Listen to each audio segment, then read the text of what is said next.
Assalamualaikum warahmatullahi wabarakatuh. Nama saya Kuriasih dengan nomor NIM 205252992442 dari Fakultas Teknologi Informatika dan Komputer Universitas Negeri Yogyakarta. Di sini saya memperkenalkan diri dengan membawa surat tanda daftar ujian UKM PPG.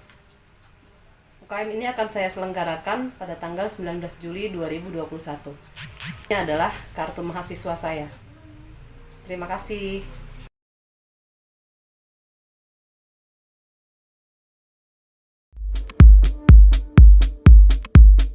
Selamat siang. Selamat siang, Siang, Bu. Siang, Bu. Ya. Siang, Ibu. Waalaikumsalam warahmatullahi wabarakatuh. Jadi sebelum kita mulai seluruh rangkaian pelajaran kita hari ini, pembelajaran kita hari ini, untuk menumbuhkan jiwa nasionalisme kita harus menyanyikan lagu Indonesia Raya bersama-sama. Untuk itu kita tidak perlu membuka mic sambil melihat tayangan yang Ibu akan tayangkan.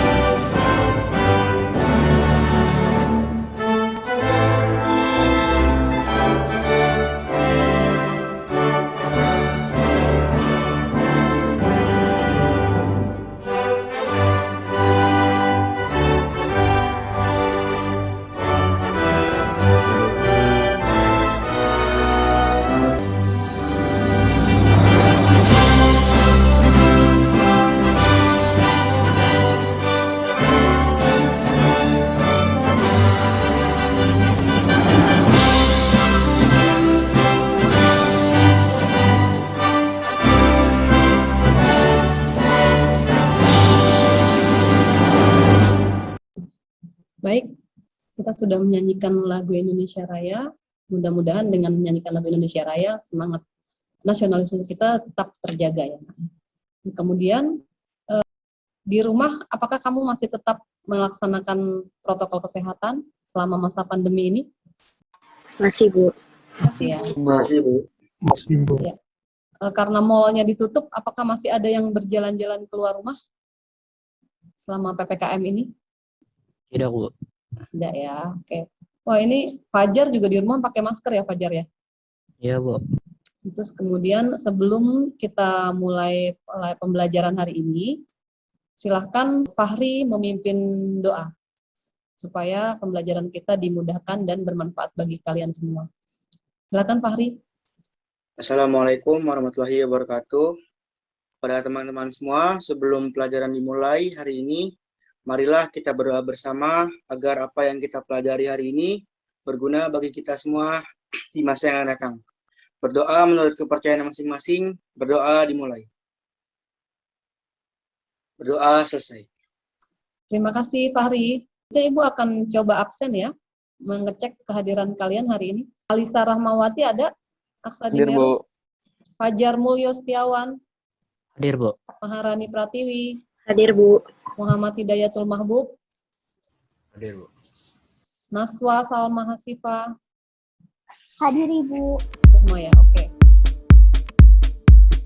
Baik, sebelum Ibu mulai pembelajaran, mungkin Ibu akan menyampaikan sedikit materi soft skill untuk motivasi kalian ya. Bahwa kalian selama masuk di SMK Negeri 26 Jakarta, kalian harus selalu melakukan do more ya. Yang seperti Ibu sering bicarakan, do more. Do more-nya apa? Do more than the expectation. Melebihi harapan. Harapannya siapa? Bisa harapan dari kamu sendiri, kemudian harapan kedua orang tua, harapan guru, bahkan harapan keluarga. Ya. Jadi kalau misalnya kamu dikasih deadline untuk mengerjakan sebuah tugas, deadline yang 1 minggu, sebelum 1 minggu kamu sudah mengerjakan, sudah selesai. Atau bahkan dalam 1 hari yang sama kamu sudah selesai mengerjakan juga. Nah kemudian untuk ibadah ya, misalnya seperti sholat 5 waktu. Kamu melakukan lebihnya bagaimana? Lebihnya kalau orang-orang sholat 5 waktu, tapi kamu sholat 5 waktu tepat waktu, atau mungkin bahkan di awal waktu.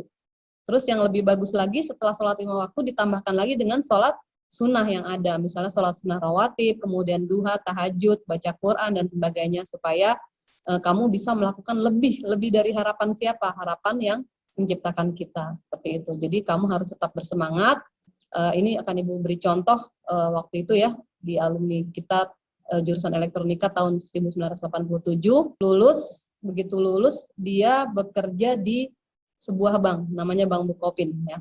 Bank Bukopin, kemudian karena dia bagus kerjanya, maka bosnya selalu salut akan hasil kerjanya dia. Misalnya dia disuruh untuk mengerjakan satu tumpuk kertas dalam waktu dikasih deadline 1 minggu, tapi ternyata dia bisa mengerjakannya selama 3 hari gitu.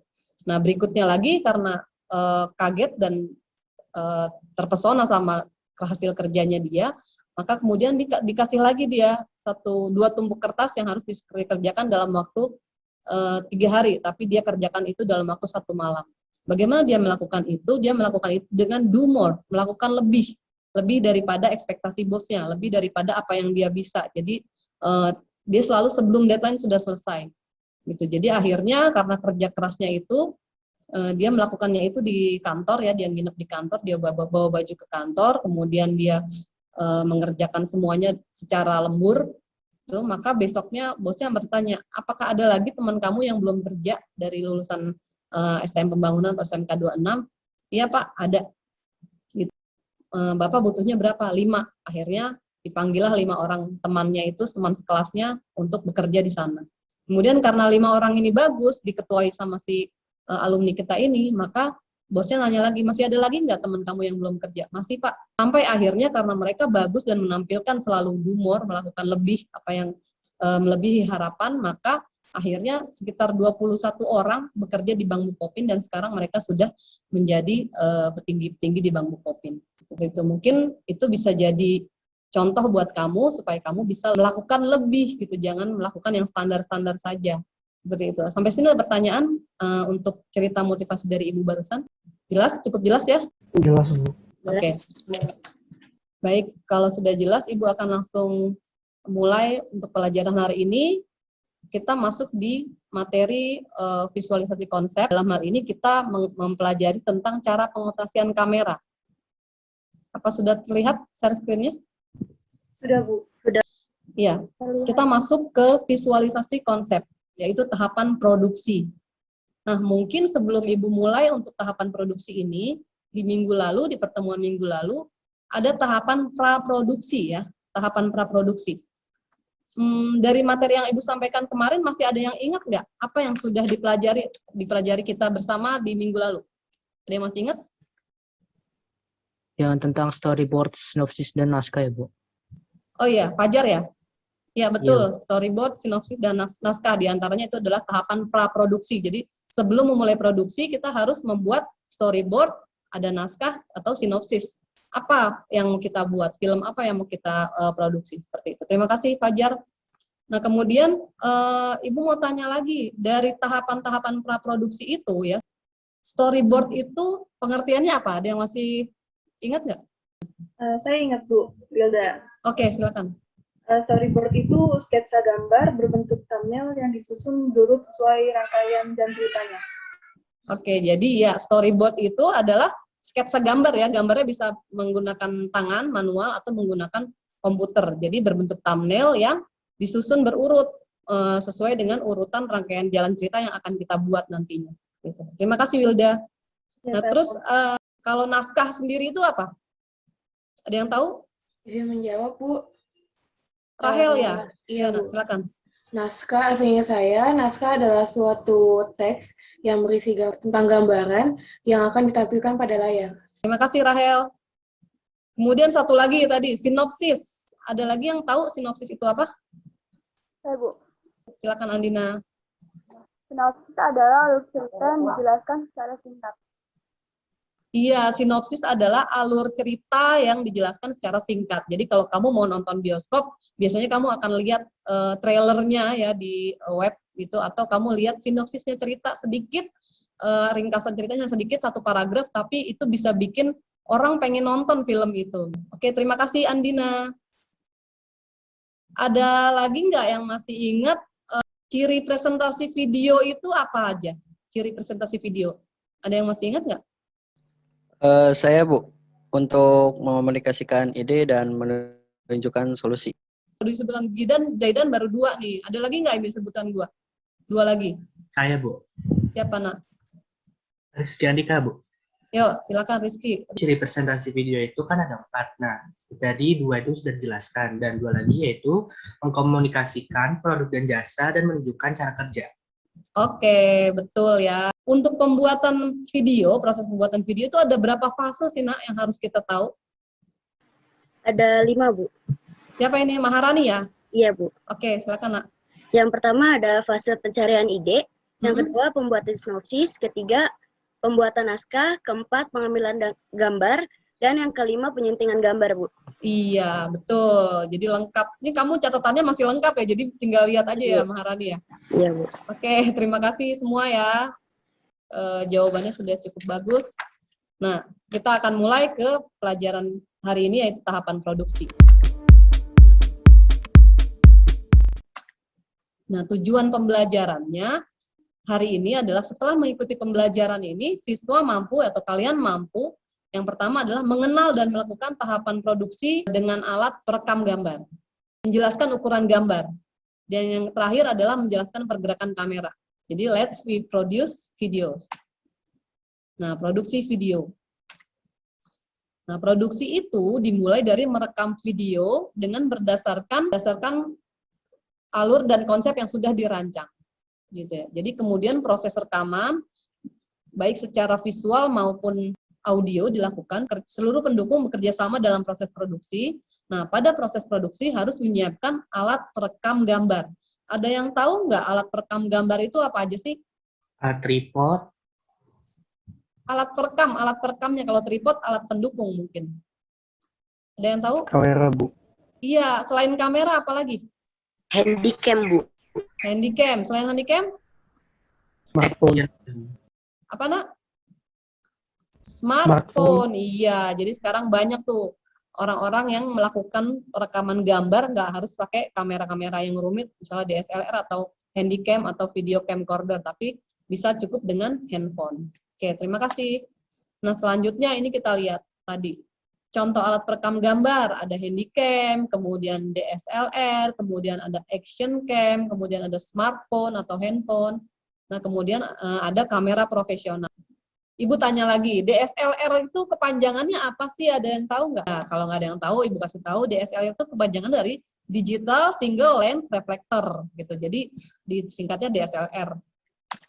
Oke, selanjutnya, tadi yang disebutkan sama teman kalian, kameramen memerlukan sejumlah peralatan standar untuk dapat merekam gambar dengan baik. Di antaranya adalah tripod. Kenapa disebut tripod?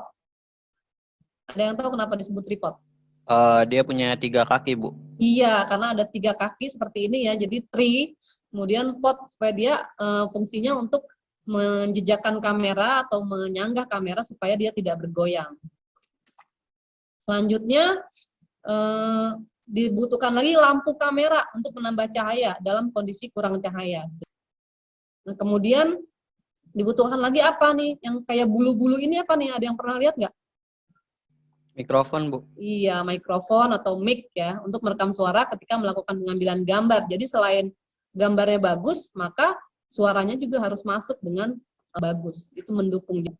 Berikutnya kita akan masuk ke teknik pengambilan gambar. Lengkap gambar dengan kamera.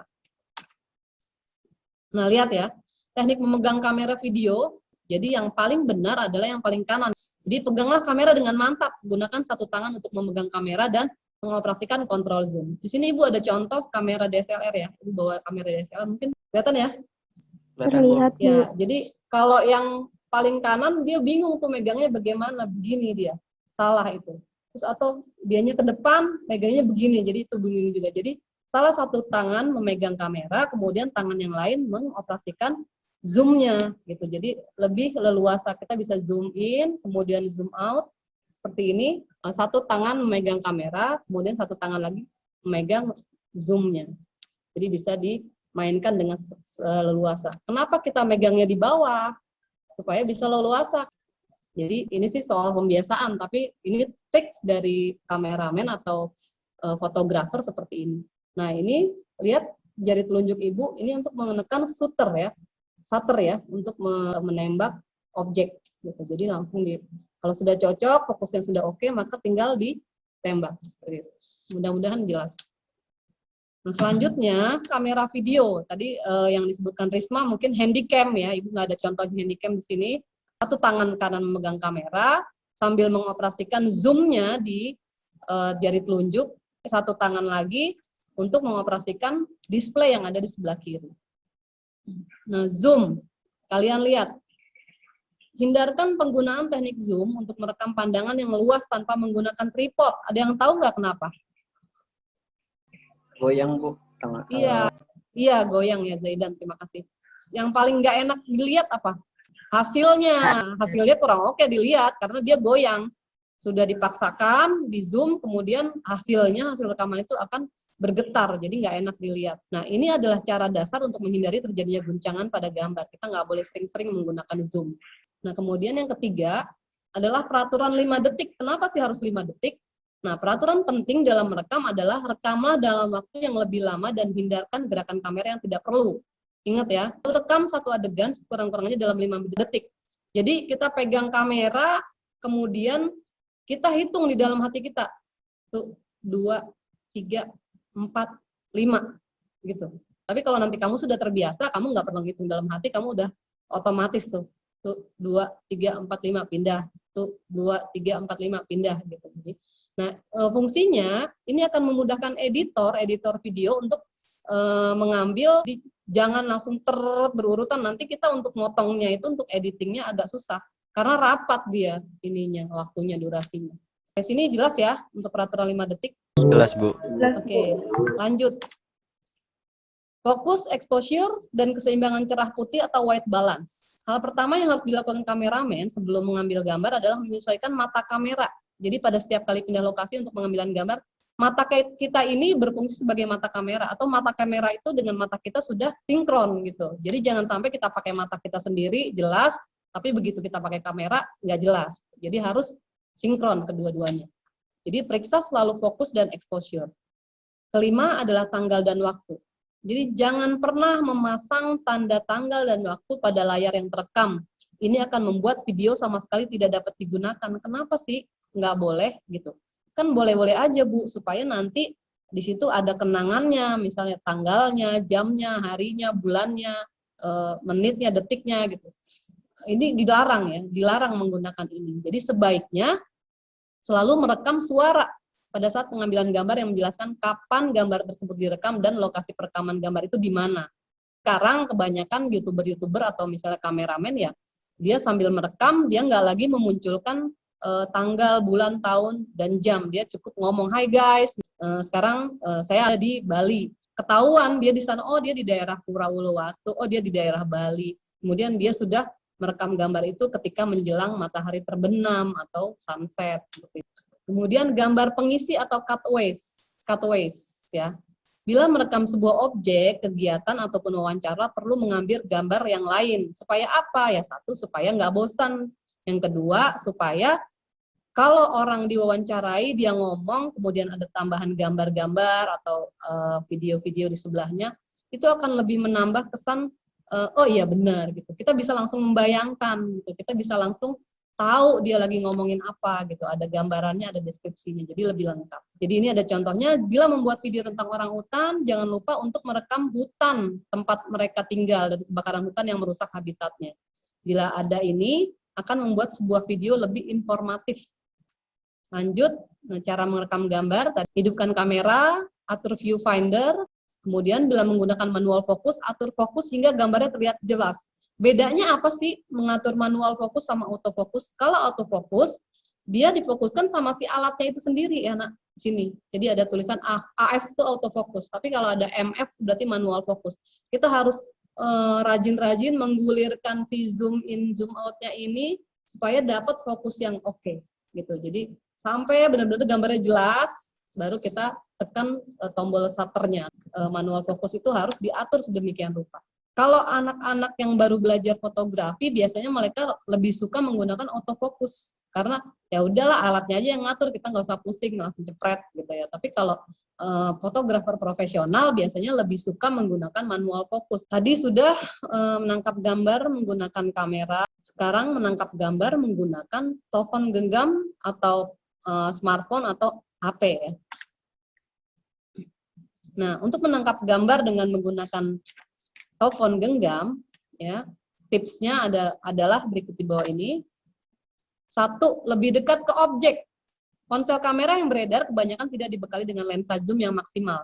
Jadi pastikan mendekatkan ke objek yang akan direkam. Jadi kalau kita pakai kamera handphone seperti ini, kita jangan sering-sering pakai zoom, tapi kita dekatkan langsung ke objeknya. Yang bergerak adalah device-nya, jangan zoom-nya yang bergerak. Hati-hati dengan cahaya. Yang kedua, cobalah untuk mengambil gambar dalam kondisi penerangan yang cukup. Cahaya matahari yang paling bagus digunakan untuk rekaman atau pengambilan foto itu yang paling ideal adalah ada di jam 8 sampai jam 11 pagi. Nah, sisanya bagus juga kalau kita bisa mengatur komposisi cahayanya. Kemudian keseimbangan. Jaga keseimbangan, usahakan tangan jangan sampai bergoyang ya, jangan sampai gini-gini atau tidak stabil. Tipsnya ya, kedua-dua tangan kita harus pakai dua-duanya biar nggak goyang. Kemudian siku kita kedua-duanya harus menyangga di bagian perut atau di atas pinggang kita kanan dan kiri gitu, itu untuk seperti tripod. Nah, ini tadi tips keempat, hindari penggunaan digital zoom. Jadi jangan malas untuk bergerak ya, kalau jadi kameramen kita akan mengenal ukuran gambar. Ukuran gambar biasanya dikaitkan dengan 1, tujuan pengambilan gambar, kemudian tingkat emosi, situasi dan kondisi objek, dan kemudian ukuran pengambilan gambar selalu berkaitan dengan ukuran tubuh manusia. Nah, yang pertama ada establishing shot atau shot pembuka dari suatu adegan yang memperlihatkan tempat dan waktu adegan itu berlangsung. Jadi kalau kamu menonton suatu film atau drama, biasanya di Indosiar atau di layar lebar ya, itu akan diperlihatkan gedung-gedung perkantoran atau misalnya hutan dari jauh atau gunung dari kejauhan seperti itu. Jadi itu namanya establishing shot. Kemudian extreme long shot atau ILS. Gambar diambil dari jarak yang sangat jauh, yang ditonjolkan bukan objeknya, tapi backgroundnya atau latar belakangnya. Tapi kita nggak mentingin objeknya, kita mentingin backgroundnya yang lagi bagus ini. Kemudian ada lagi very long shot, VLS. Menunjukkan subjek yang berada di tengah lingkungan sekitarnya. Nah, dalam ukuran VLS ini, lingkungan di sekitar objek lebih dominan. Nah, VLS akan menampilkan panorama yang akan memenuhi layar. Lanjut ada long shot atau LS, pengambilan secara keseluruhan tubuh dari kepala sampai kaki. Nah, ini full shot. Full shot atau FS, yaitu pengambilan gambar objek secara penuh dari kepala sampai kaki. Jadi full. Kemudian medium long shot, MLS. Gambarnya diambil dari jarak yang wajar, sehingga jika misalnya terdapat 3 objek, maka seluruhnya akan terlihat. Kalau knee shot, knee itu kan dari kata dengkul ya, atau lutut ya. Pengambilan gambar objek dari kepala hingga lutut. Wide angle atau sudut lebar. Ukuran pengambilan gambar yang memasukkan keadaan sekeliling, jadi sudut lebar akan memberikan pandangan atas keseluruhan keadaan. Nah, kemudian mid shot atau MS, menunjukkan mulai bagian kepala sampai panggul. Ukuran ini berfungsi untuk menunjukkan siapa yang sedang melakukan aksi. Ini kemudian ada lagi medium close up, MCU, menunjukkan mulai bagian kepala sampai bahu. Kemudian ada lagi close up, gambar diambil dari jarak dekat. Nah, dalam merekam suatu gambar subjek yang tengah melakukan aksi, maka close up berfungsi untuk memfokuskan sebuah aksi yang tengah dilakukan. Kalau kamu mau syuting wedding ya, pernikahan, yang di-shoot hanya tangan yang menggunakan cincin. Big close up atau BCU. Big close up ini kita lihat wajahnya Iron Man yang full wajah, jadi satu layar itu full muka gitu. Kemudian ada lagi extreme close up atau ECU. Pengambilan gambar yang terlihat sangat detail seperti hidung pemain atau bibir atau ujung tumit dari sepatu. Lihat si tokoh yang di atas ini, tokoh superhero yang di atas ini, dia lagi marah gitu, atau kakek-kakek ini dia lagi galau dan bersedih misalnya. Kemudian ada lagi one shot atau pengambilan gambar satu objek. Kemudian two shot, pengambilan gambar 2 orang. Ada three shot, pengambilan gambar 3 orang. Kemudian ada group shot, pengambilan gambar sekelompok orang. Nah, ini visualisasinya extreme wide shot. Kemudian berubah menjadi wide shot. Kemudian berubah menjadi full shot. Kemudian berubah lagi menjadi medium full shot. Kemudian berubah lagi menjadi medium shot. Kemudian medium close shot. Tambah lagi menjadi close up shot. Yang terakhir extreme close up shot. Seperti itu. Mudah-mudahan jelas dengan gambar animasi barusan. Nah, teknik dasar gerakan kamera atau gerakan kamera kita lihat. Gerakan kamera atau camera movement merupakan sebuah aktivitas membangun suasana dramatik ya dalam sebuah short video maupun film dengan cara menggerakkan kamera. Nah, kita lihat panning, pan atau panning, yaitu pergerakan kamera secara horizontal yang menggerakkan kamera dari kiri ke kanan, pan kanan ke pan kiri gitu. Jadi kanan kiri atau horizontal ya.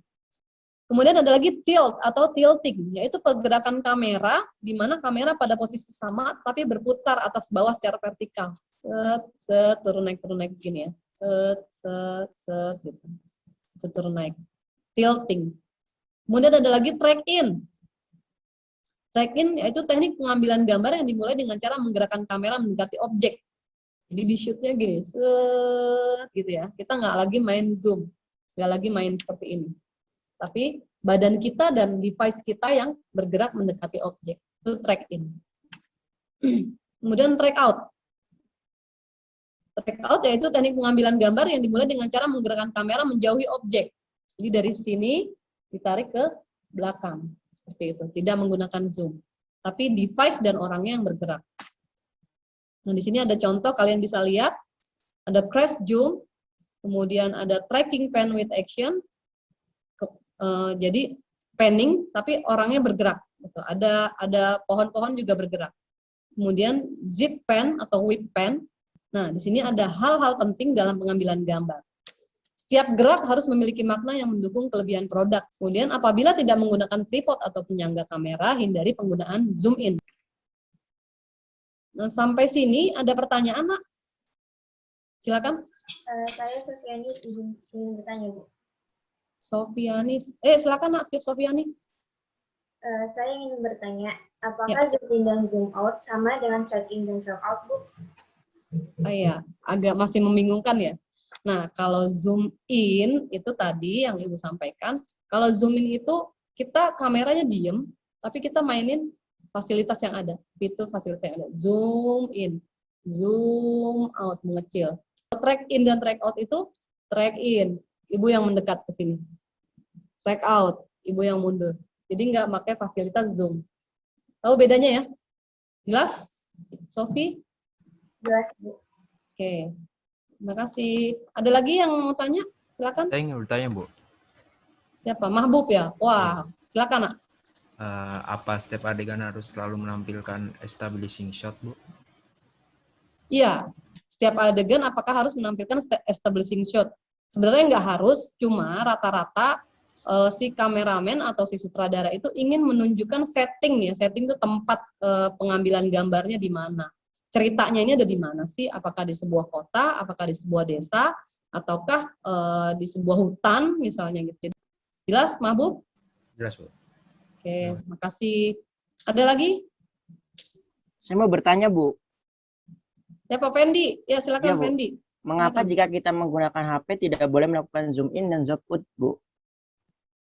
Mengapa ya? Ada yang bisa jawab? Tadi yang sudah Ibu sampaikan, kira ada yang bisa bantu jawab pertanyaan Fendi? Kualitasnya pecah, Bu. Ya, betul. Zaidan, selain kualitasnya pecah, ada lagi?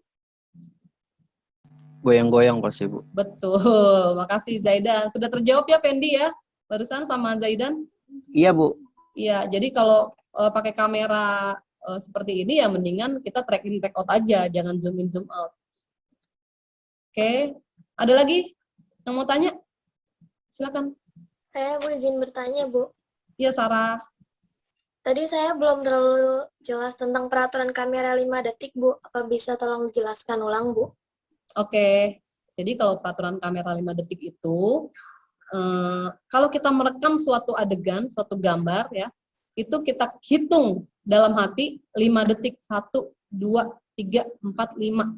Gitu. Supaya apa sih? Ya supaya nanti pada saat proses editing, kita dapat dengan mudah meng-cut atau memotong bagian-bagian yang tidak sesuai. Karena tapi kalau kita potong 5 detik, kemudian kita ambil lagi fokus 5 detik, kita ambil lagi fokus 5 detik, itu gambarnya akan lebih teratur, lebih terarah, dan fokusnya lebih jelas. Dan pada saat pengeditan atau editing video, itu tidak akan mengalami kesulitan. Jelas, Sarah? Jelas, Bu. Terima kasih, Bu, penjelasannya. Oke, sama-sama. Nah, kemudian sebelum Ibu minta kalian menarik kesimpulan, masih ada lagi nggak yang mau ditanya? Saya Bu, izin bertanya Bu. Fahri ya? Untuk fungsi extreme close up itu untuk apa ya Bu? Extreme close up. Ada yang bisa bantu jawab extreme close up? Oke, extreme close up itu tadi untuk lebih menjelaskan detail ya, detail dari suatu wajah atau suatu objek misalnya. Jadi lebih ke pendekatan ke karakternya lebih jelas, kemudian detail dari objek yang mau kita shoot itu juga lebih jelas. Jadi extreme close up fungsinya untuk itu. Jelas Fahri? Jelas Bu, terima kasih. Oke, terima kasih semua. Mungkin pelajaran hari ini cukup ya? Ada yang bisa buat kesimpulan? Tolong dari apa yang Ibu sudah sampaikan barusan, silakan. Saya, Bu. Novel ya? Ya, Ya. Jadi tadi kita sudah belajar berbagai macam hal tentang produksi video. Kita tahu pengertiannya dan seperti teknik-teknik pengambilan gambar maupun pengambilan video. Oke, Mungkin hanya itu terima dari saya, kasih Bu. Novel. Sudah cukup lengkap ya kesimpulannya hari ini. Ada lagi yang menambahkan mungkin teman yang lain? Oh, kita jadi tahu itu Bu, macam-macam kayak ukuran gambar, jadi tahu macam-macam gerakan kamera Bu. Oke, makasih Terima kasih, Bu. Najmi, sama-sama. Mungkin dari Putri bisa tambahkan? Ya Bu. Ya. Dari saya hari ini kita juga belajar tentang teknik pengambilan gambar. Pertama itu ada cara kita memegang kamera. Yang kedua itu ada zoom. Kita nggak boleh terlalu sering zoom karena nanti akan sering goyang-goyang. Yang ketiga ada peraturan 5 detik. Peraturan 5 detik itu kita harus merekam sekurang-kurangnya 5 detik. Fokus, act posture, keseimbangan cerah putih atau white balance. Yang kelima ada tanggal dan waktu.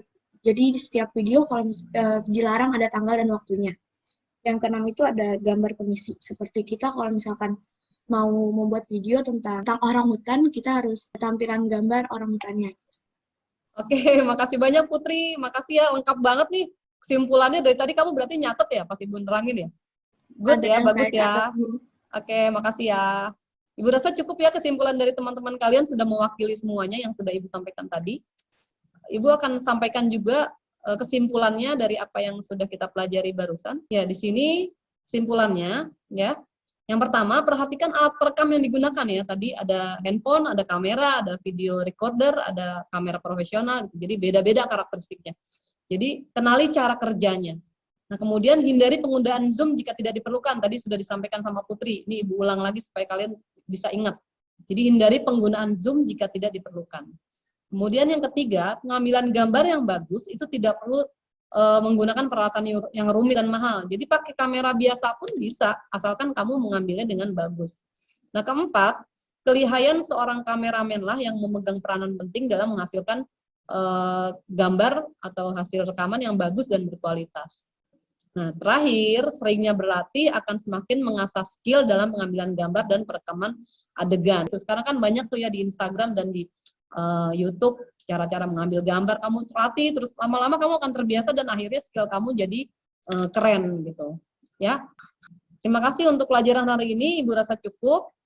Baik, untuk LKPD yang harus kalian kerjakan, lembar kerja peserta didik sudah Ibu siapkan ya, sudah Ibu posting juga di grup Edmodo. Tujuan praktikum kali ini adalah kalian dapat menyampaikan gagasan melalui bentuk visual. Kemudian kalian dapat mempraktikkan cara pengoperasian kamera seperti yang tadi sudah disampaikan dan mempraktikkan teknik-teknik pengambilan gambar. Masing-masing ada 5 soal untuk pilihan ganda. Kemudian akan ada lagi di bawah tugas untuk mempraktikkan teknik pengambilan gambar. Ya, tugasnya adalah buatlah tabel 17 jenis istilah pengambilan gambar. Tadi yang sudah disampaikan, contohnya adalah one shoot, group shoot, close up, extreme close up, dan sebagainya. Itu menggunakan gambar kalian sendiri. Nah, kemudian untuk establishing shoot dan extreme long shoot, silakan cari gambar-gambar di internet ya. Dan yang terakhir, untuk jenis gambar two shoot, three shoot, atau group shoot, mintalah bantuan kepada anggota keluarga di rumah dan kerjakan semuanya di dalam Microsoft Word, dalam label. Tunjukkan kreativitasmu dengan maksimal dan hebat, dan jangan lupa kalian harus mengumpulkan sebelum deadline di minggu depan. Terima kasih, mudah-mudahan dapat dikerjakan dengan baik. Ada pertanyaan sampai sini? Oke, kalau tidak ada, kita lanjut ke kuis. Sebelum ditutup, Ibu mungkin akan mengadakan kuis ya, menggunakan Kahoot. Apakah kalian sudah siap mengikuti kuis ini? Hanya 5 pertanyaan tentang pelajaran hari ini. Sudah siap? Siap, Bu. Siap, Bu. Ya, Oke. Bu. Ya, Bu. Siap. Ibu akan share dengan laptop yang lain. Ya, kita mulai ikuti. Bagi yang jaringannya bermasalah, tidak apa-apa untuk tidak mengikuti ya, karena memang jaringan. Silakan di game pin 256149 ada hadiah voucher senilai 50.000 ya untuk yang juara pertama, kemudian 30.000 untuk juara kedua dan 20.000 untuk juara ketiga. Pemenang yang bisa menjawab dengan cepat dan benar. Mungkin akan Ibu kirim saldo GoPay. Ayo, dari 21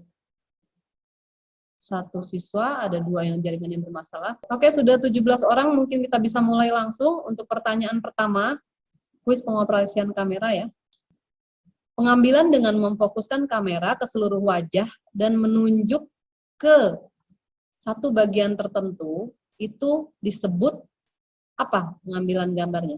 Merah establishing shoot, kemudian kuning extreme long shoot, biru medium shoot, dan yang terakhir ada extreme close up. Oke, 7 orang menjawab dengan benar ya. Ada Fahri. Oke, terima kasih Fahri. Lanjut, pertanyaan kedua. Dalam mengambil satu adegan, ada aturan dengan durasi waktu yang diatur, yaitu selama merah 1 detik, kuning 10 detik, biru 5 detik, dan hijau 15 detik. Silakan dipilih. 16 orang menjawab 5 detik. Betul ya jawabannya ya. Kita lihat siapa yang menjawab paling cepat. Ada Wilda Akmalia. Oke, terima kasih Wilda untuk pertanyaan kedua. Pertanyaan ketiga. Untuk menghindari terjadinya guncangan pada gambar, hindari penggunaan teknik titik-titik untuk merekam. Jawabannya yang benar adalah zoom. Ada 16 orang menjawab dengan benar. Kita lihat siapa penjawab tercepat. Wilda Akmalia lagi. Keren Wilda, selamat. Lanjut, pertanyaan keempat. Merekam sebuah objek, kegiatan maupun wawancara, maka perlu mengambil gambar yang lain sebagai gambar pengisi. Nah, gambar pengisi ini disebut, salah ya. Siapa yang paling cepat? Kita lihat lagi. Sarah Sabita. Oke, terima kasih. Nah, lagi pertanyaannya yang terakhir adalah shoot pembuka dari suatu adegan yang memperlihatkan tempat dan waktu adegan itu berlangsung disebut. Oke, 11 orang menjawab benar, establishing shoot. Kita lihat siapa yang paling cepat menjawab. Oke, kita lihat juara 3 ada Wilda Akmalia, juara 2 ada Shalina, dan juara yang pertama adalah Sarah Sabita. Oke, mungkin bisa di screenshot ya. Oke, terima kasih untuk kuisnya. Mudah-mudahan nanti hadiahnya bermanfaat dan kalian bisa lebih semangat lagi untuk mengikuti kuis di pelajaran-pelajaran berikutnya. Oke, terima kasih. Di akhir penghujung pembelajaran hari ini, kita sudah belajar banyak, kita sudah mempraktekkan beberapa juga. Ada tugas yang harus kalian kerjakan, semuanya deadline-nya itu adalah 1 minggu ya. Jadi karena tadi motivasinya adalah do more than the expectation, maka kalian harus mengerjakan itu sebelum 1 minggu sudah harus selesai. Ya, jadi kita tutup kegiatan hari ini dengan doa, dengan mengucap Alhamdulillahirabbil alamin. Terima kasih sudah mau fokus dari awal sampai akhir di pelajaran hari ini. Mudah-mudahan pelajaran hari ini tentang pengoperasian kamera bisa bermanfaat buat kalian semua ke depan. Terima kasih sekali lagi, mohon maaf kalau ada kesalahan. Tetap jaga kesehatan di rumah, selalu tetap semangat, jangan lupa mengerjakan LKPD. Dan Ibu akhiri dengan mengucapkan Assalamualaikum warahmatullahi wabarakatuh. Terima kasih semua. Sehat-sehat. Terima kasih Bu. Oke, sama-sama. Sehat-sehat ya. Makasih Terima kasih, ya. Bu.